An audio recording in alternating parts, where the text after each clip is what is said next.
서 예배 드리시기 바랍니다. 하나님께서 우리에게 주신 말씀 같이 보겠습니다. 다니엘서 1장 4절에 17절 말씀입니다. 다니엘서 1장 4절에 17절 말씀, 저와 여러분이 다 함께 읽도록 하겠습니다. 곧 흠이 없고 용모가 아름다우며 모든 지혜를 통찰하며 지식에 통달하며 학문에 익숙하여 왕궁에 설만한 소녀를 데려오게 하였고, 그들에게 갈대아 사람의 학문과 언어를 가르치게 하였고, 또 왕이 지정하여 그들에게 왕의 음식과 그가 마시는 포도주에서 날마다 쓸 것을 주어 3년을 기르게 하였으니 그 후에 그들은 왕 앞에 서게 될 것이더라. 그들 가운데는 유다 자손 곧 다니엘과 하나냐와 미사엘과 아사랴가 있었더니, 환관장이 그들의 이름을 고쳐 다니엘은 벨드사살이라 하고, 하나냐는 사드락이라 하고, 미사엘은 메삭이라 하고, 아사랴는 아벳느고라 하였더라. 다니엘은 뜻을 정하여 왕의 음식과 그가 마시는 포도주로 자기를 더럽히지 아니하리라 하고, 자기를 더럽히지 아니하도록 환관장에게 구하니, 하나님이 다니엘로 하여금 환관장에게 은혜와 긍휼을 얻게 하신지라. 환관장이 다니엘에게 이르되, 내가 내 주 왕을 두려워하노라. 그가 너희 먹을 것과 너희 마실 것을 지정하셨거늘 너희 얼굴이 초췌하여 같은 또래의 소년들만 못한 것을 그가 보게 할 것이 무엇이냐. 그렇게 되면 너희 때문에 내 머리가 왕 앞에서 위태롭게 되리라 하니라. 환관장이 다니엘과 하나냐와 미사엘과 아사랴를 감독하게 한 자에게 다니엘이 말하되, 청하오니 당신의 종들을 열흘 동안 시험하여 채식을 주어 먹게 하고 물을 주어 마시게 한 후에 당신 앞에서 우리의 얼굴과 왕의 음식을 먹는 소년들의 얼굴을 비교하여 보아서 당신이 보는 대로 종들에게 행하소서 하며, 그가 그들의 말을 따라 열흘 동안 시험하더니 열흘 후에 그들의 얼굴이 더욱 아름답고 살이 더욱 윤택하여 왕의 음식을 먹는 다른 소년들보다 더 좋아 보인지라. 그리하여 감독하는 자가 그들에게 지정된 음식과 마실 포도주를 제하고 채식을 주니라.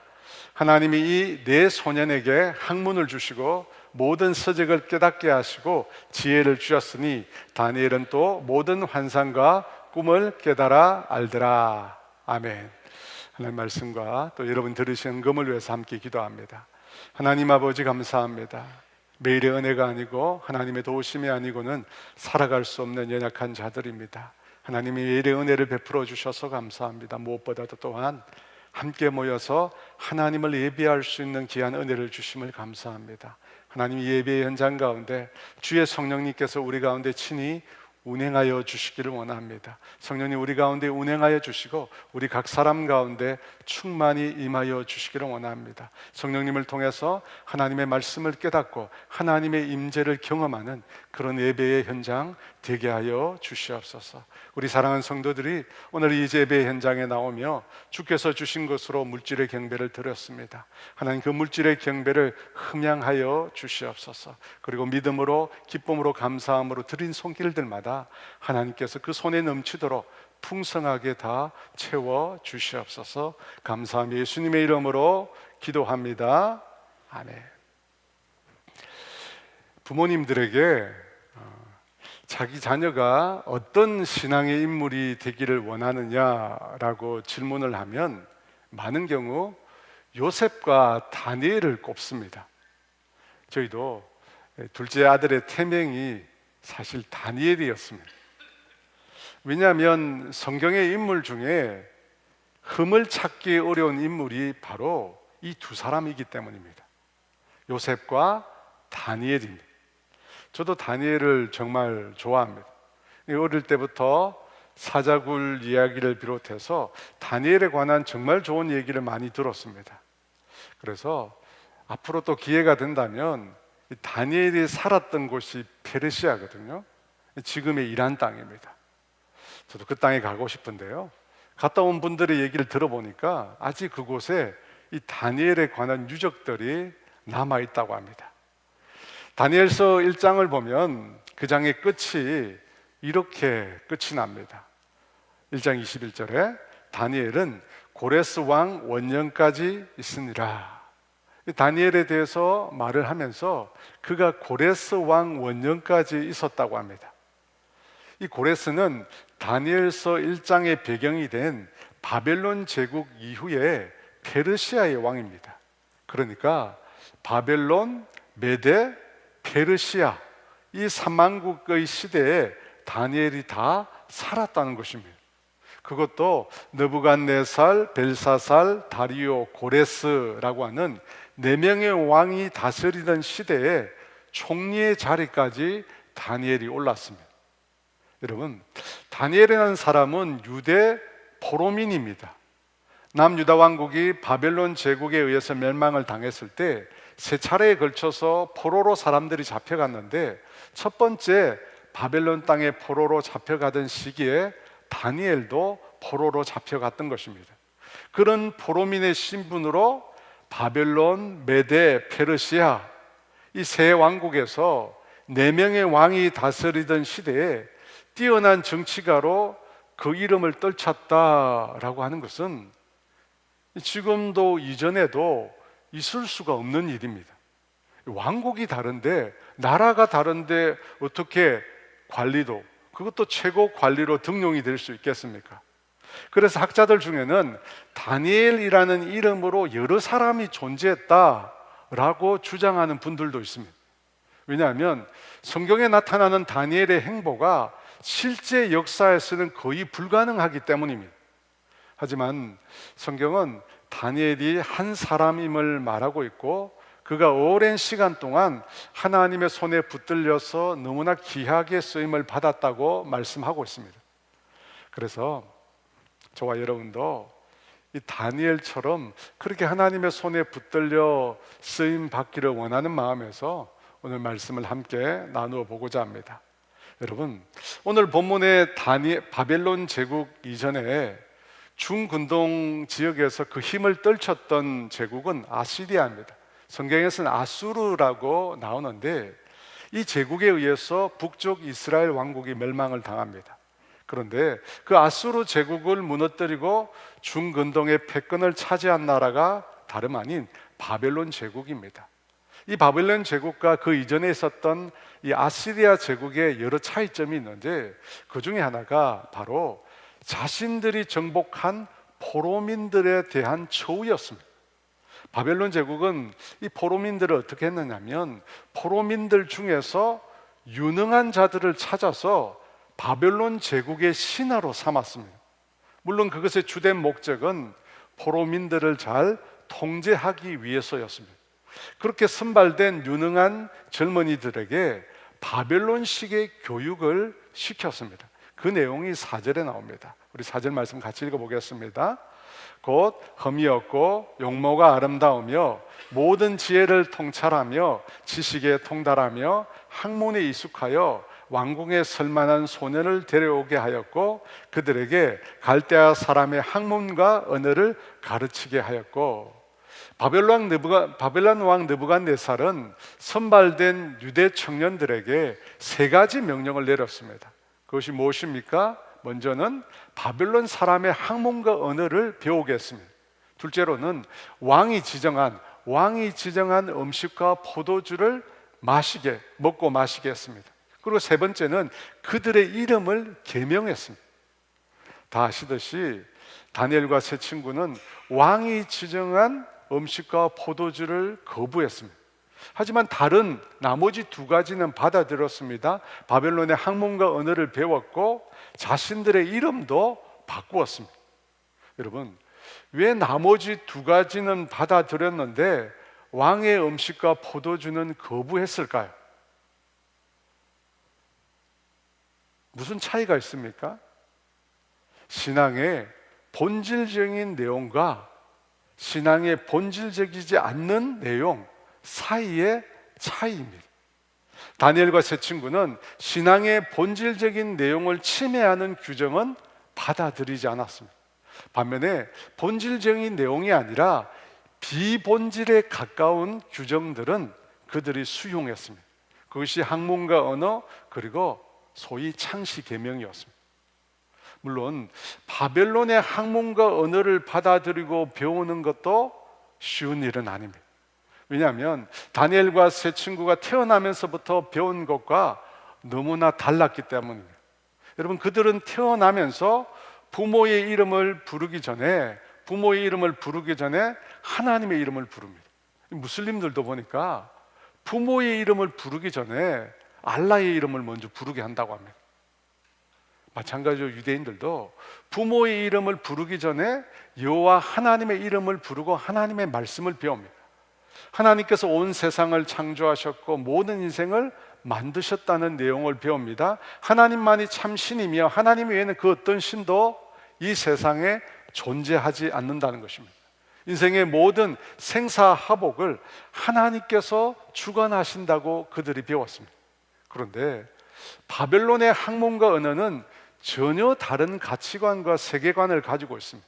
그들은 모든 인생의 운명이 전체의 변화에 따라서 결정된다고 하는 점성학과 천문학을 믿고 있었습니다. 완전히 다른 가치관과 세계관을 가지고 있었던 것입니다. 그래서 아마도 그 학문들을 배우면서 다니엘과 세 친구도 갈등이 있었고 고민이 있었을 것입니다. 여러분, 우리도 학교에서는 전혀 다른 세계관을 배우잖아요. 진화론을 배웁니다.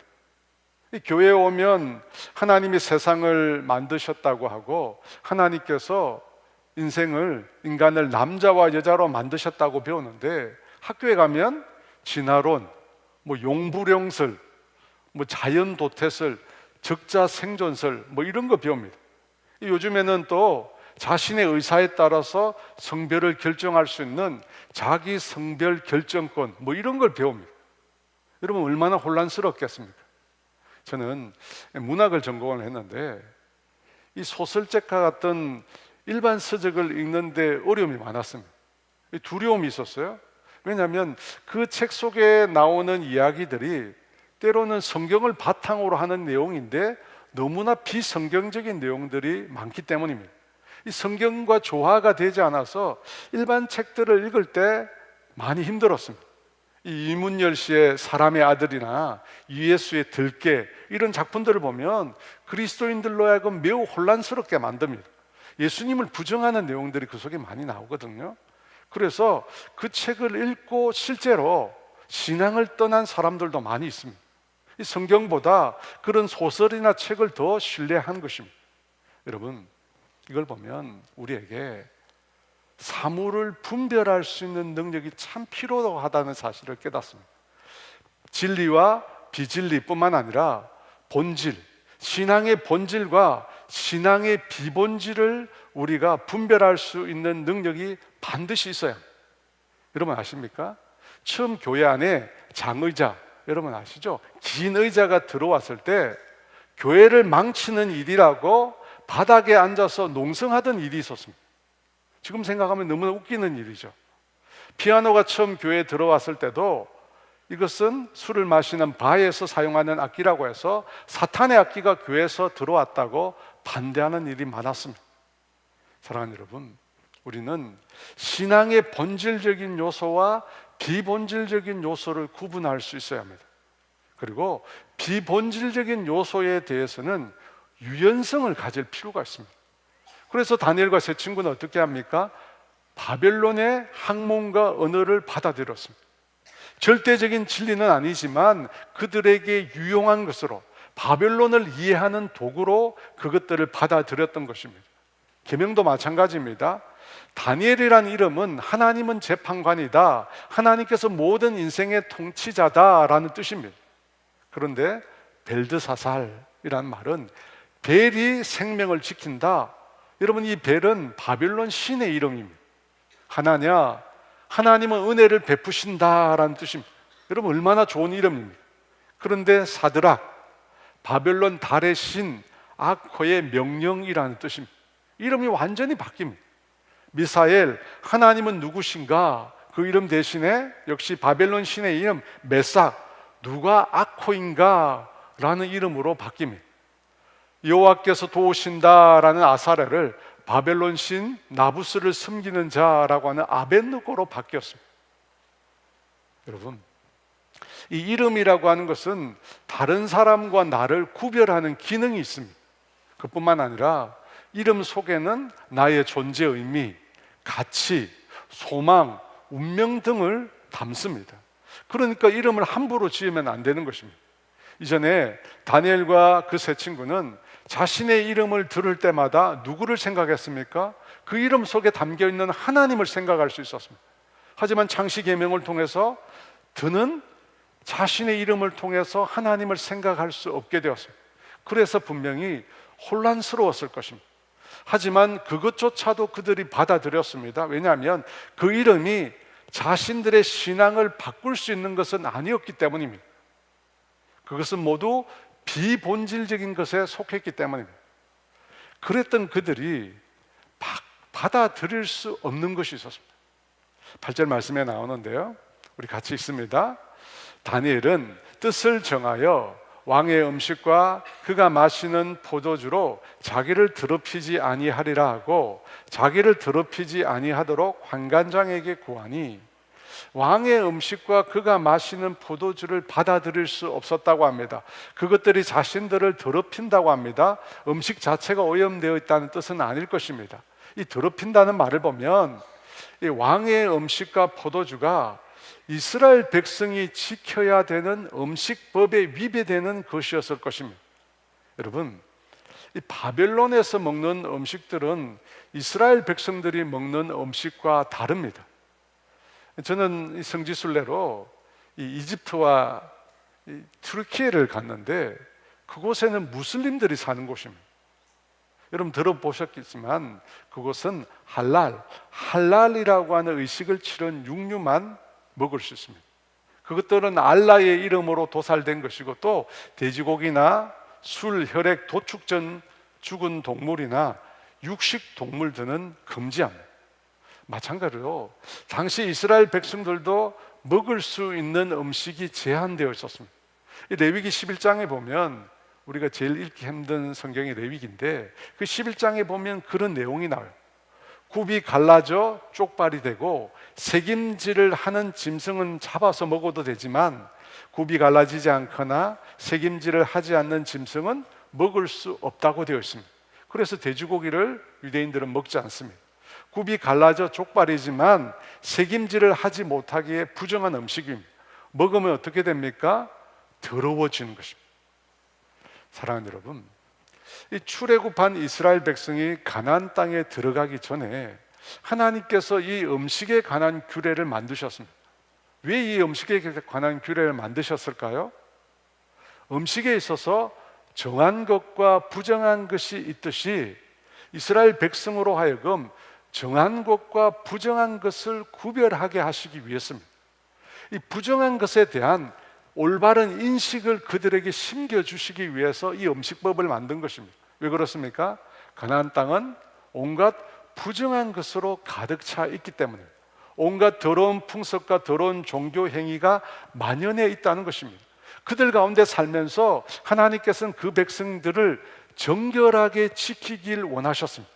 하나님과 같이 거룩하게 구별하기를 원하셨습니다. 그래서 정한 것과 부정한 것에 대한 의식을 심겨주시기 위해서 이 의식법을 만드신 것입니다. 그것을 가르쳐 주고자 하신 것입니다.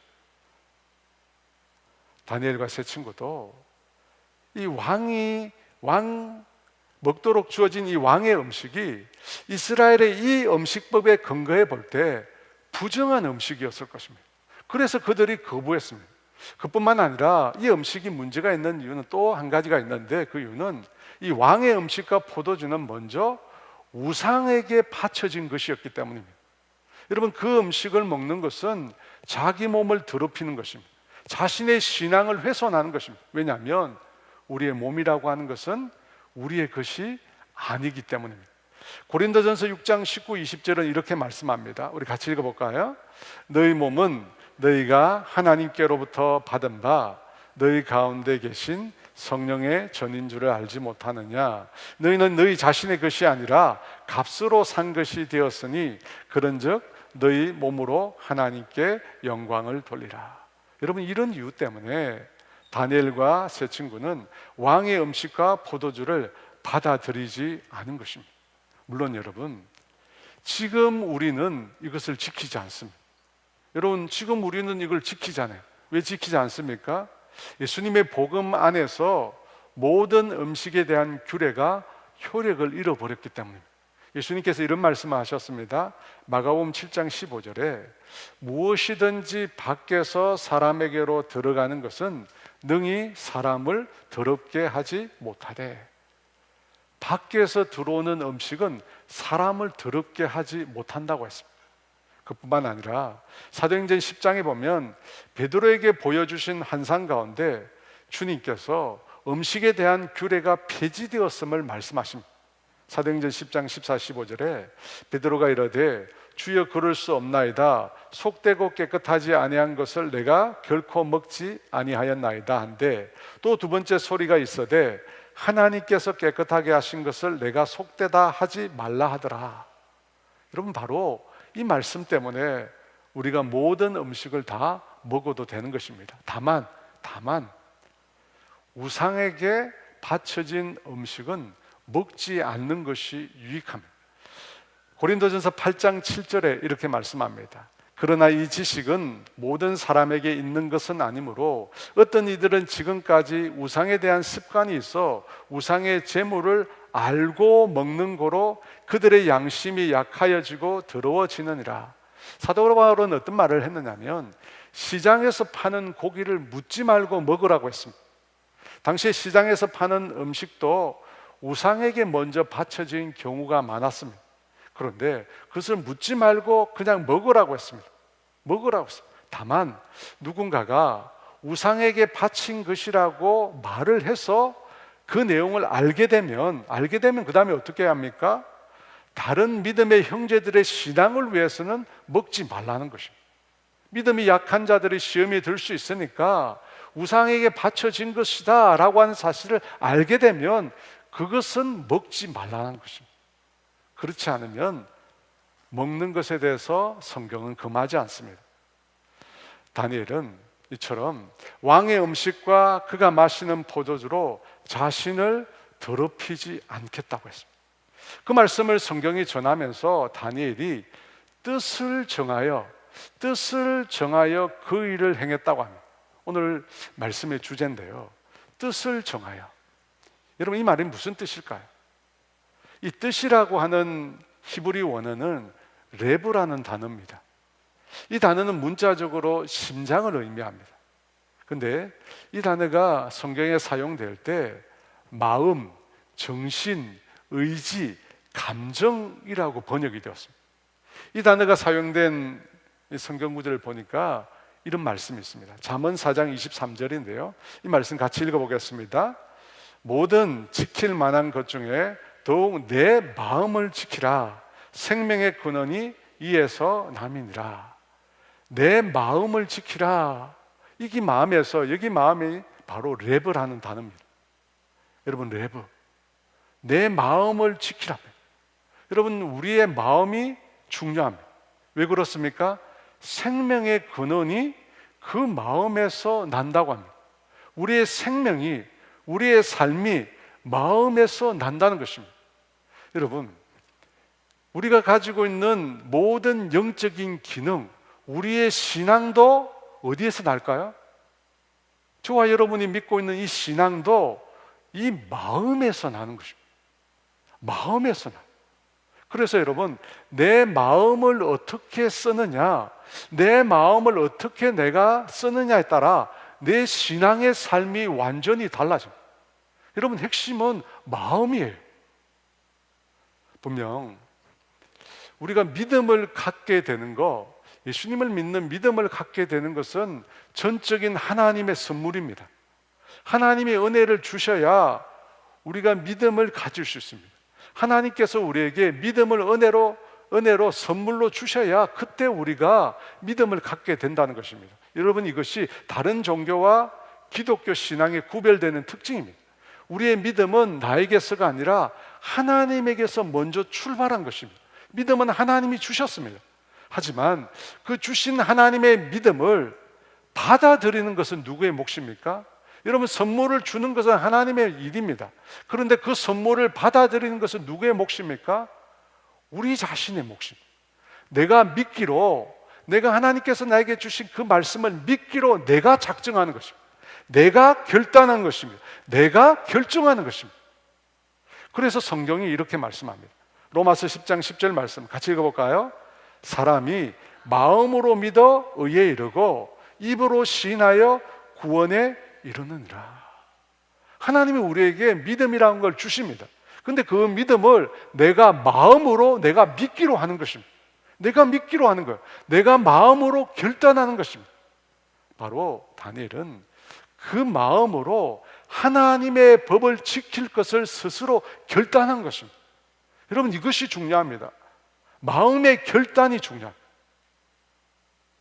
여러분, 뜻을 정하라 오늘 말씀의 제목인데, 다르게 말하면 마음으로 결단하라는 것입니다. 사랑하는 여러분, 신앙이라고 하는 것은 행위를 수반합니다. 행위를 수반해요. 자신이 가진 신앙이 자신의 행동에, 자신의 삶에 아무런 영향도 끼치지 않는다면, 내가 가진 신앙이 내 삶에, 내 행위에 아무런 영향도 나타내지 않는다면, 여러분, 그는 신앙을 가진 사람이 아닙니다. 여러분, 그렇잖아요. 내가 믿고 있는 신앙이 나의 행위와 내 삶에 아무런 영향력도 미치지 않는다면, 여러분, 그는 신앙을 가진 사람이 아니에요. 그저 신앙을 구경하는 사람일 뿐이고 무늬만 그리스도인일 뿐입니다. 그래서 우리가 가진 신앙은 우리의 행위로, 우리의 행동으로, 우리의 삶으로 반드시 나타나요. 그래야 여러분, 그것이 참 신앙입니다. 그런데 내가 믿고 있는 마음으로 결단한 이 신앙이 우리의 삶으로, 우리의 행위로 나타나는 과정에서 꼭 필요한 것이 있는데, 그게 뭐냐? 그것이 바로 결단이라는 것입니다. 신앙이 삶으로 나타나는데 꼭 필요한 거, 결단이 필요해요. 레브, 뜻을 정하여가 필요합니다. 그러면 이 신앙인에게서 그 결단의 근거, 기초는 무엇일까요? 당연히 하나님의 말씀입니다. 하나님의 말씀. 다니엘은 바로 하나님과 그분의 말씀의 근거에서 마음으로 결단한 것입니다. 그렇잖아요, 여러분. 하나님의 말씀, 그것에 근거해서 마음으로 그가 결단한 것입니다. 여러분, 이것이 다니엘의 모든 삶을 붙든 힘이며 원동력입니다. 사망조 4명의 왕을 섬기는 중에 변함없이 신앙인으로 그가 꿋꿋이 살아갈 수 있는 원동력, 여러분, 그것은 바로 이 마음의 결단 때문입니다. 하나님의 말씀에 근거한 마음의 결단이 있었기에 그는 수없이 많은 난관과 어려움에도 불구하고 자신의 믿음을 지켜갈 수 있었다는 것입니다. 그러므로 사랑하는 여러분, 우리도 하나님과 그분의 말씀에 대해 마음으로 분명한 결단이 있어야 합니다. 결단이 있어야 우리의 삶으로 신앙이 나타날 수 있는 것입니다. 결단이 있어야 삶으로 신앙이 나타나는 것입니다. 그리고 그 결단은 반드시 하나님의 말씀에 근거한 결단이에요. 하나님의 말씀에, 자기 생각이어서는 안 됩니다. 여러분, 자기 생각은 오래 가지 못해요. 하지만 하나님의 말씀에 근거하여 결단할 때, 여러분, 그 결단은 반드시 그의 삶에 영향을 미치고 계속해서 놀라운 일들을 일어나게 만듭니다. 제가 이번 성지 순례 기간에 꼭 가보고 싶은 곳이 있었습니다. 성지 순례를 안내하시는 분이 그곳에 왜 가려고 하느냐, 사람들이 별로 찾지 않는 곳이거든요. 제가 가고 싶은 곳은 안토니오스 수도원이라는 곳입니다.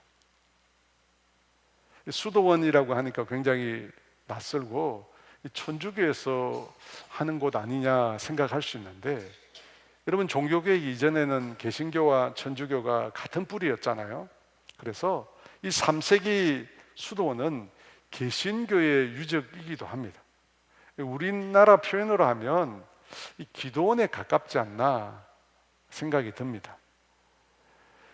이 안토니오스 수도원의 이 안토니라는 사람은 사막 교부로 알려져 있는 분입니다.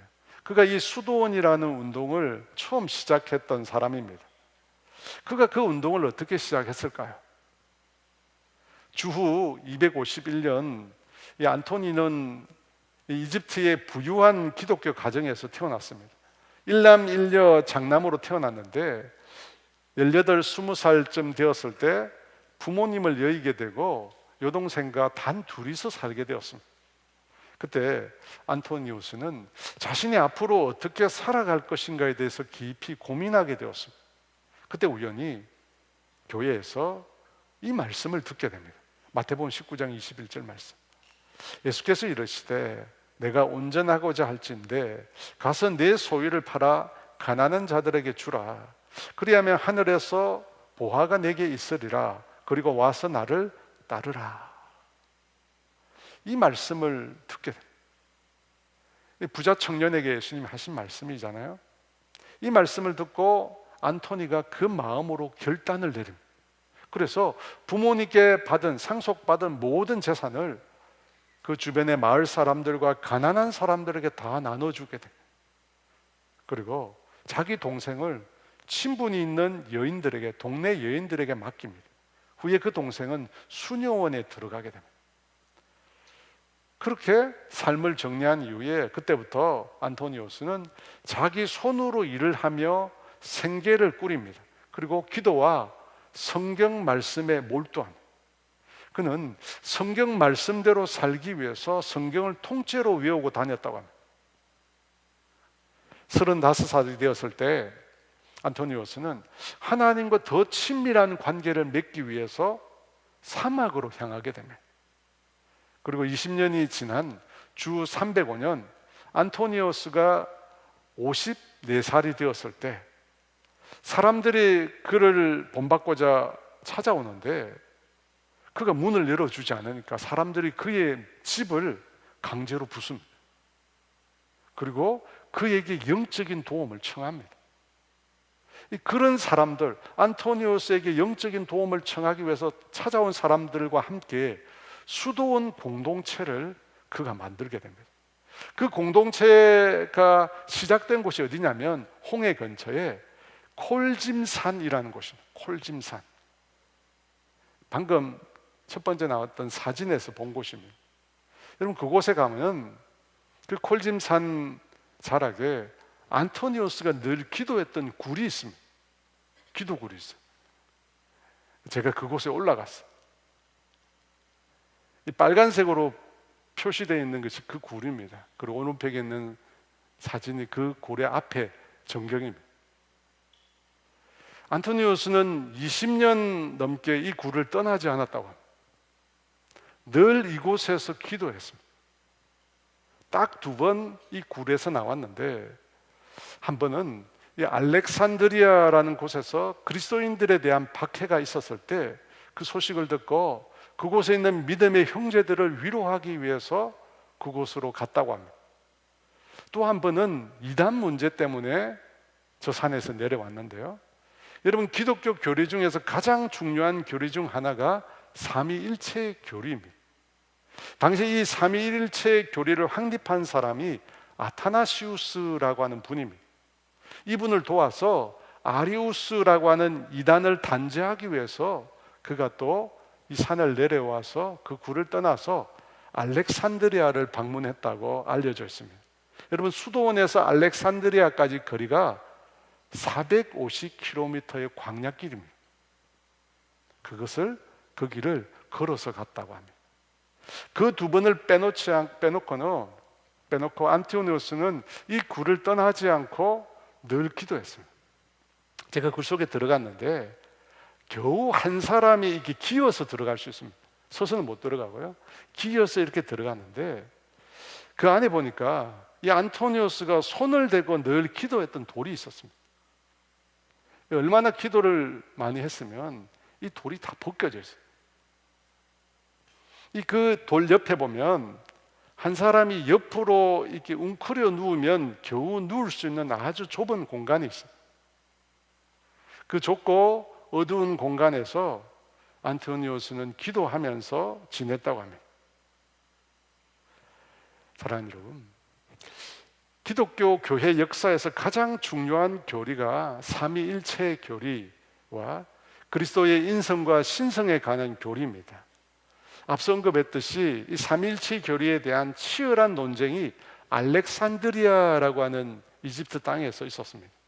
그리고 그리스도의 양성, 그리스도는 참 하나님이시고 동시에 참 인간이시다라고 하는 이 양성 교리에 대한 종교 회의가 열렸던 곳이 이 튀르키예의 칼케돈이라는 지역입니다.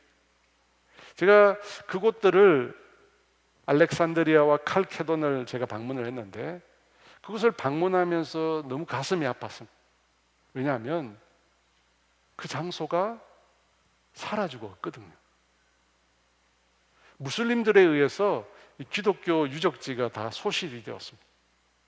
칼케돈 종교회의, 우리의 구원자가 되시는 예수 그리스도는 참 하나님이시며 참 인간이 되신다라고 하는 교리를 확정한 곳입니다. 그런데 흔적이 없어요.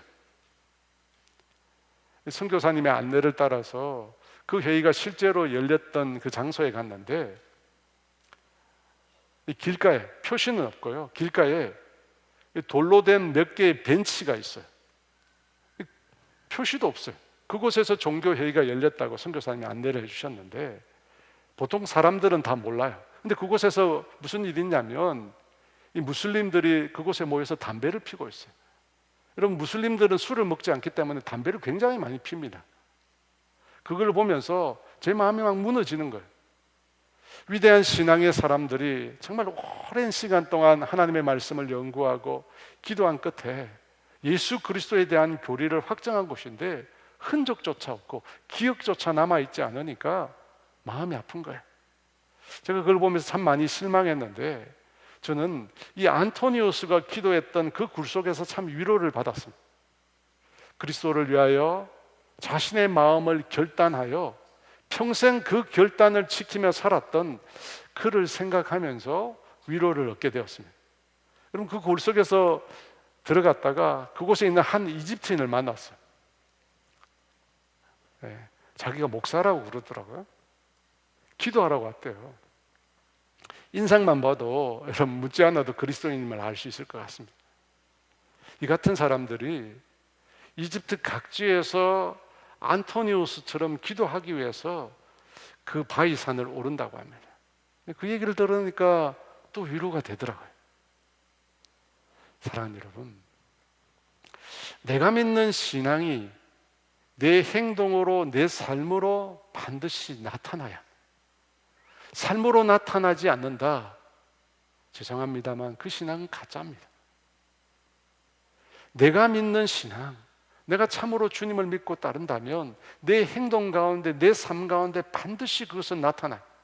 그런데 내 삶으로, 행동으로 내 신앙을 나타내는 데 있어서 아주 중요한 과정이 있는데 그 과정 중에 하나는 바로 결단이라는 거예요.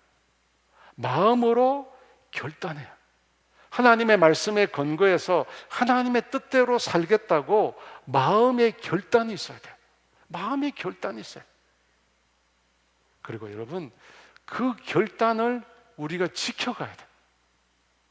여러분, 우리가 하나님의 말씀을 들으면서 수없이 많이 결단했잖아요. 여러분, 그렇지 않아요? 여러분 마음속에 분명히 수없이 많은 결단을 했을 것입니다. 하나님, 내가 오늘 이 말씀을 듣고 이렇게 살겠습니다. 하나님, 내가 이렇게 하나님 앞에 살겠습니다. 수없이 많이 결단을 했어요. 여러분, 그 결단을 지켜가야 돼요. 여러분이 그 결단을 지켜가는 데 있어서 우리에게 장애물이 있습니다. 어떤 장애물이 있을까요? 본문 10절 말씀입니다. 우리 같이 한번 읽어보겠습니다. 환관장이 다니엘에게 이르되 내가 내 주 왕을 두려워하노라. 그가 너희 먹을 것과 너희 마실 것을 지정하셨거늘 너희 얼굴이 초췌하여 같은 또래의 소년들만 못한 것을 그가 보게 할 것이 무엇이냐. 그렇게 되면 너희 때문에 내 머리가 왕 앞에서 위태롭게 되리라 하니라. 마음의 결단을 지켜가야 하는데 이 마음의 결단을 지켜가는 데 있어서 가장 큰 장애물이 있습니다. 그것은 바로 사람이고 환경입니다. 다니엘의 뜻을 정했잖아요. 하나님과 그분의 말씀을 따라 살기로, 하나님의 법을 지켜 살기로 마음의 결단을 했습니다. 그래서 왕의 음식과 포도주를 먹지 않기로 했습니다. 그런데 여러분, 그 일 때문에 누가 피해를 보게 됩니까? 환관장입니다. 환관장에 목이 달아날 상황이 됩니다. 왕의 음식과 포도주를 거부하는 것으로 인하여 다니엘과 그의 친구들의 얼굴이 다른 사람들보다 못하게 보이게 될 것입니다. 초췌하게 될 것입니다. 그로 인하여 환관장이 왕 앞에서 그 목숨이 위태롭게 된다는 것입니다. 그러니까 다니엘과 그 친구들의 신앙적인 결단이 누군가에게 큰 피해를 입히는 상황이 도래하게 되는 것입니다. 여러분, 이럴 때 어떻게 해야 합니까? 다니엘과 그 친구들이 자신의 신앙적인 결단을 계속 밀고 나간다 라고 한다면 여러분이 그것은 한편으로 너무 이기적인 거 아닐까요? 너무 이기적인 것이잖아요. 여러분, 그들은 포로로 끌려온 자들입니다. 그런 자들이 왕의 음식을 거부한다, 그런 결정은 바벨론 제국에서 용납할 수 없는 일입니다. 그들은 포로민들이에요. 무슨 권리가 그들에게 있습니까? 사랑하는 여러분, 우리가 신앙적인 결단을 내릴 때 뜻을 정하는 데 있어서 가장 큰 걸림돌이 있을 수 있습니다. 그것이 가족일 수도 있습니다. 자녀일 수도 있습니다. 나의 신앙적인 결단이 나 혼자만의 문제가 아닐 경우가 있습니다. 내가 정한 뜻, 내 마음의 결정이 누군가에게 피해를 준다면, 누군가의 생명을 다니엘처럼 위협하게 된다면 여러분, 이것은 재고해 봐야 하는 문제가 아닐까요? 여러분, 어떻게 생각하십니까? 제가 성경을 읽다가 참 이해가 안 되고 제 마음을 어렵게 하는, 갈등을 불러일으키는 인물이 있는데 바로 라합이라고 하는 여인입니다. 여러분, 라합은 누굽니까? 여리고의 기생이었습니다. 몸을 팔아 살아가는 여인이었습니다. 그런데 그 라합이 어떤 행동을 합니까? 이스라엘의 정탐꾼들을 그가 숨겨줍니다. 그리고 여리고 성의 사정을 그들에게 이야기해 줍니다. 자신과 자신의 가족의 목숨을 건지기 위해서 소위 말해서 자기 동족을 배신합니다. 여러분, 그런 행동에 대해서 성경이 뭐라고 얘기할까요? 히브리서 11장 31절은 이렇게 말씀합니다. 같이 있습니다.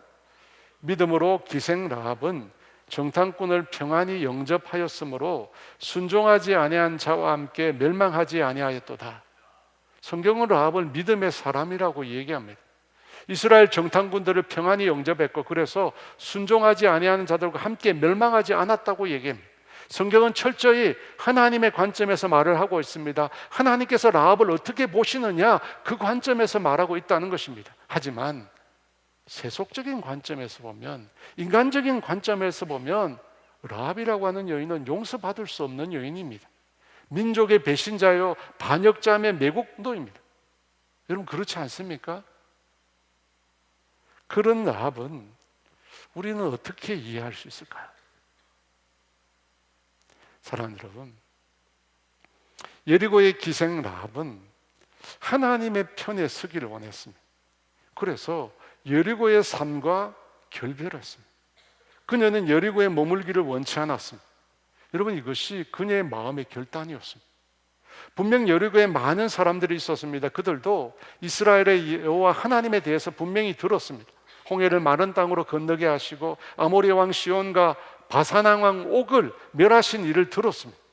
그들이 듣고 여리고 모든 사람들이 여호와 하나님을 두려워했다고 합니다.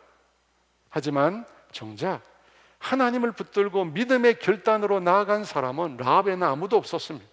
다른 사람들은 그저 듣는 것으로 그쳤지만 라합은 순종치 아니하는 백성과 함께 멸망하기를 원치 않았습니다. 그녀는 하나님께 속하기를 원했습니다. 그래서 이전의 모든 것으로부터 떠나기로 결정했습니다. 마음으로 결단을 했어요. 자신의 신분, 환경, 심지어 자기 민족까지도 버리기로 결단했다는 것입니다. 여러분, 신앙이 도대체 무엇인가? 신앙이 도대체 무엇인가? 때로 나의 신앙은 나만을 위한 것처럼 이기적으로 비춰질 수 있습니다. 내 신앙을 위해서 다른 사람을 위기에 빠뜨릴 수 있다는 것입니다. 예수님은 이런 말씀도 우리에게 하셨어요. 누가복음 14장 26절 말씀 같이 읽어볼까요? 물은 내게 오는 자가 자기 부모와 처자와 형제와 자매와 더욱이 자기 목숨까지 미워하지 아니하면 능히 내 제자가 되지 못하고, 내 부모, 처자, 형제, 자매까지 미워하지 않으면 예수님을 따를 수 없다고 합니다. 그러면 우리가 예수님을 따르기 위해서 내 부모, 처자, 형제, 자매를 버려야 합니까? 그것이 하나님의 뜻일까요? 이번 명절에도 저와 여러분은 믿지 않는 가족들을 만나게 될 것입니다. 가족들을 만나서 함께 얼굴을 보고 음식을 먹고 그동안 있었던 일들을 나누면서 즐거운 시간을 보낼 것입니다. 그런데 다른 한편으로 제사를 지내는 가족들도 분명히 있을 것입니다. 부모님 제사를 함께 지내자고 할 수 있습니다. 여러분, 그럴 때 여러분 어떻게 해야 할까요?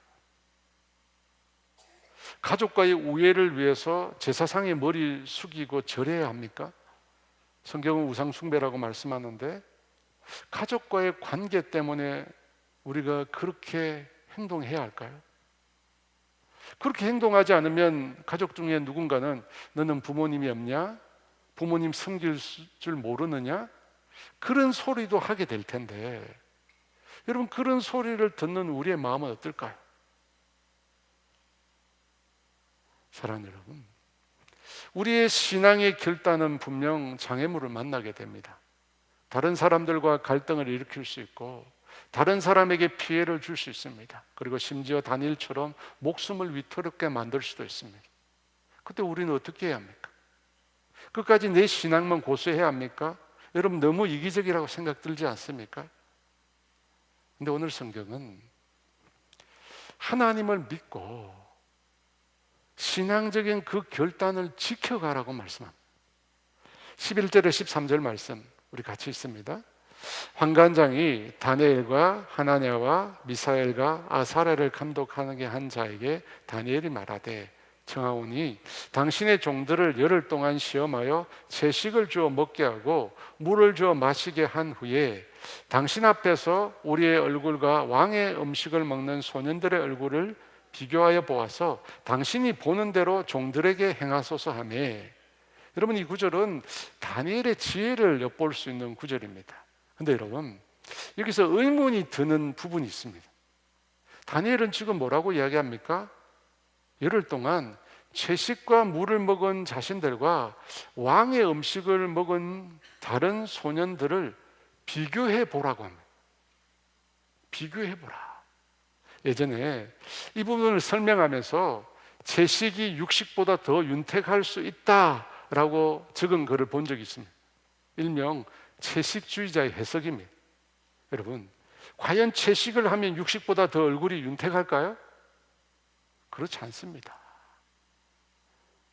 아니, 고기를 먹는데, 그것도 왕의 음식을 먹는데 어떻게 채소를 먹는 사람이 더 윤택하겠습니까? 말이 안 되는 겁니다.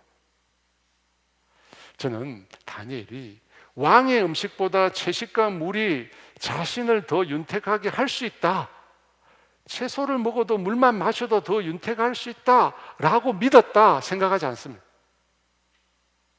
지금 다니엘의 이 말은 채식이나 육식과는 전혀 상관이 없습니다. 다니엘은 채식이나 육식의 문제에 관심을 둔 게 아니에요. 사실 이 말은 그것과 전혀 상관이 없습니다. 속된 말로 열흘 동안 금식을 했어도 상관이 없어요. 다니엘은 지금 채식을 믿은 게 아니라 하나님을 믿은 거예요. 하나님을 믿은 거예요. 왜냐하면 그의 마음의 결단, 신앙적인 결단은 자신에게서 나온 게 아니거든요. 하나님의 말씀에서 나온 겁니다. 자기 백성을 거룩하게 구별하는 하나님의 말씀에 대해서 다니엘이 자신의 마음을 결단한 것입니다. 그래서 채식은 사실 핑계에 불과해요.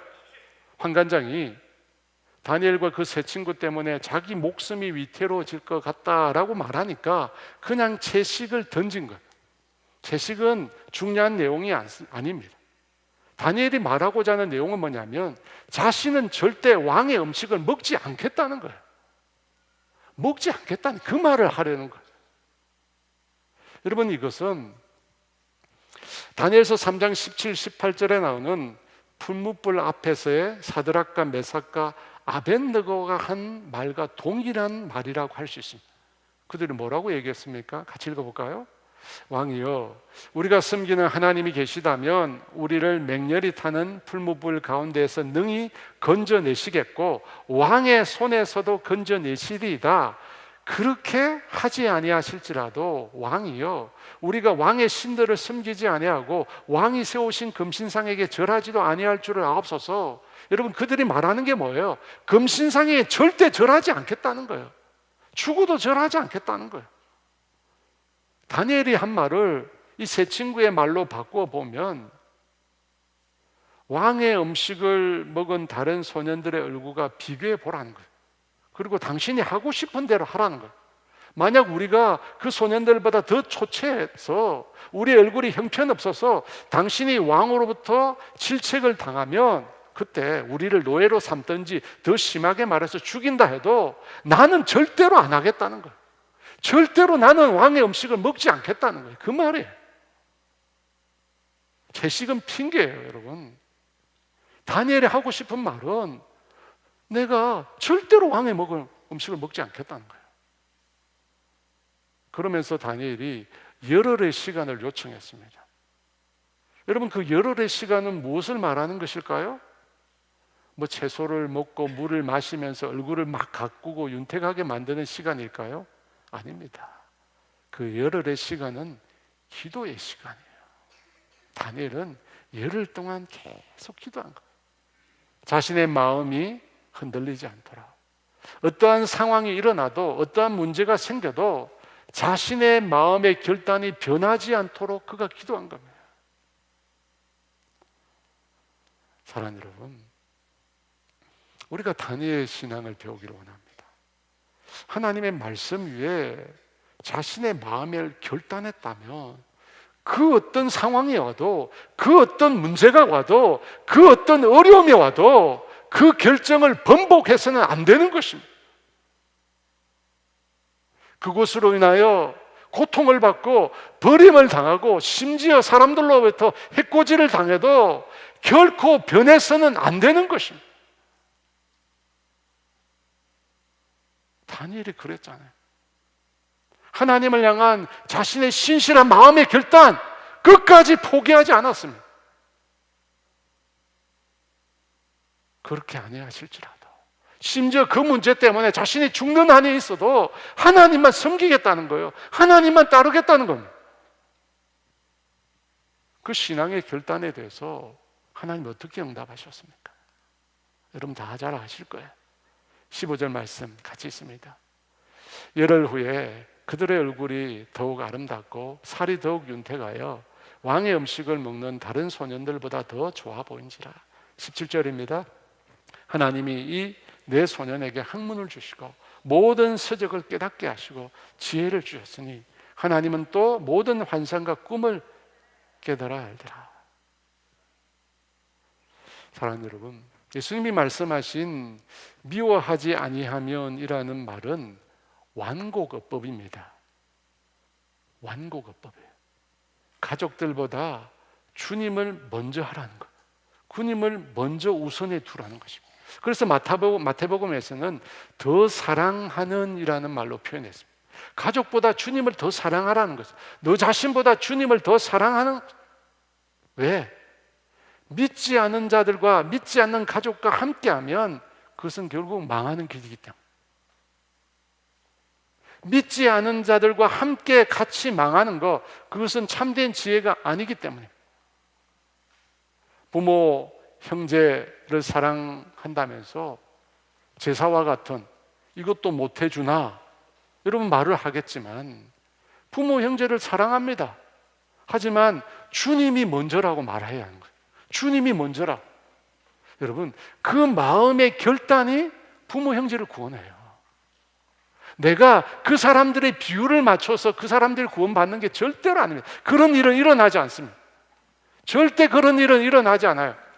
부모, 형제들의 비율을 맞춰준다? 그때 하나님이 역사한다? 천만에 그런 일은 일어나지 않습니다. 우리의 마음의 결단, 하나님이 먼저, 하나님이 최우선이라고 하는 마음의 결단이 하나님의 역사를 가능하게 하는 거예요. 다니엘이 그랬잖아요.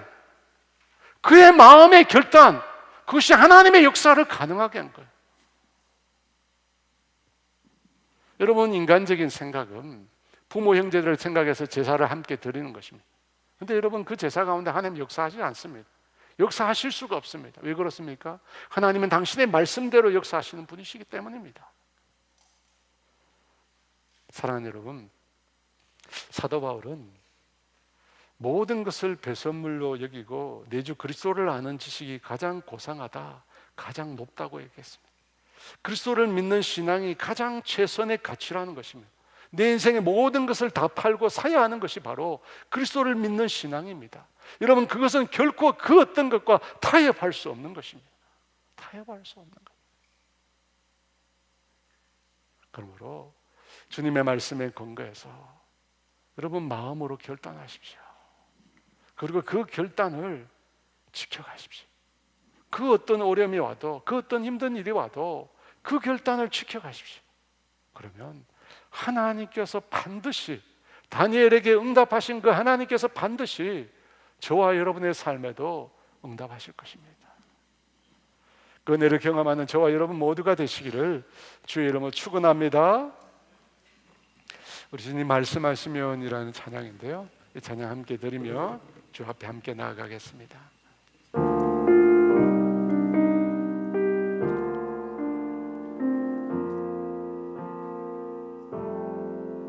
주님 말씀하시면 내가 나가리다. 주님 뜻이 아니면 내가 멈춰서리다. 나의 가고 서는 것 주님 뜻에 있으니 오 주님 나를 이끄소서. 주님 말씀하시면 내가 나가리다. 주님 뜻이 아니면 내가 멈춰서리라. 나의 가고 서는 것 주님 뜻에 있으니 오 주님 나를 이끄소서. 뜻하신 그곳에 나 있기 원합니다. 이끄시는 대로 순종하며 살리니 연약한 내 영혼 통하여 일하소서. 주님 나라와 그 뜻을 위하여 뜻하신 그곳에 나 있기 원합니다. 이끄시는 대로 순종하며 살리니 연약한 내 영혼 통하여 일하소서. 주님 나라와 그 뜻을 위하여 오 주님 나를 이끄소서. 사랑하는 여러분, 신앙의 본질을 붙들어야 합니다. 신앙의 본질을 붙들어야 돼요. 솔로몬을 이야기할 때, 하나님을 기쁘시게 할 때 하나님께서 솔로몬을 축복하셨잖아요. 우리의 삶은 하나님을 기쁘시게 해요. 어떻게 하나님을 기쁘시게 할 것인가? 여러분 결단하셔야 돼요. 마음의 결단. 내가 정말 믿고 있고 내가 따르고 있는 그 신앙이 나의 행위와 나의 삶으로 나타나요. 나타나지 않는 신앙은 가짜예요. 진짜가 아닙니다. 죽은 신앙이 반드시 나타나요. 그것에 필요한 게 뭔가? 뜻을 정하는 것입니다. 마음의 결단을 하는 거예요. 주의 말씀대로 내가 살아가겠다는 그 마음의 결단이 있어요. 근데 그 결단이 여러분 가만히 있느냐? 세상을 살아가면서 믿지 않는 이 세상 속에서, 믿지 않는 사람들 속에서 끊임없이 공격받습니다. 끊임없이 공격받아요. 여러분, 그때 어떻게 하시겠습니까? 내 신앙 때문에 누군가 피해를 보는데 그때 어떻게 하시겠습니까? 여러분, 인간적으로 생각하면 내 신앙을, 내 마음의 결단을 내려놔야 돼요. 하지만 여러분, 거기에 함정이 있습니다. 함정이 있습니다. 내 신앙의 결단을 포기하는 그 순간 하나님은 내 삶 가운데 일하실 수 없습니다. 하나님은 내 삶과 함께 하실 수 없습니다. 그걸 아셔야 돼요. 그래서 눈에 보이는 그 난관, 여러분, 우리의 신앙의 결단을 이겨나가야 돼요. 이겨나가야 돼요. 하나님을 기쁘시게 해야 돼요. 하나님을 보아야 돼요. 우리가 하나님이 주신 그 말씀의 결단을 지켜나가며 하나님이 일하세요. 하나님이 반드시 반전의 역사를 일으킵니다. 하나님은 우리에게 그걸 원하세요. 너희의 상황, 환경, 사람, 그 이면에서 너희를 바라보고 계신 그 주님을 보라는 거예요. 여러분, 수없이 많이 신앙의 결단을 한 줄 압니다. 저도 그랬어요. 다시 한번 오늘 이 시간에 마음의 결단을 하면서 하나님, 주님이 주신 말씀 위에 이 마음의 결단을 지켜갈 수 있도록 도와달라고 은혜를 달라고, 그런 삶을 살게 해달라고, 참으로 내 신앙이 삶으로 나타나는 삶을 살게 해달라고 우리 주의 주같이 기도합니다. 주여!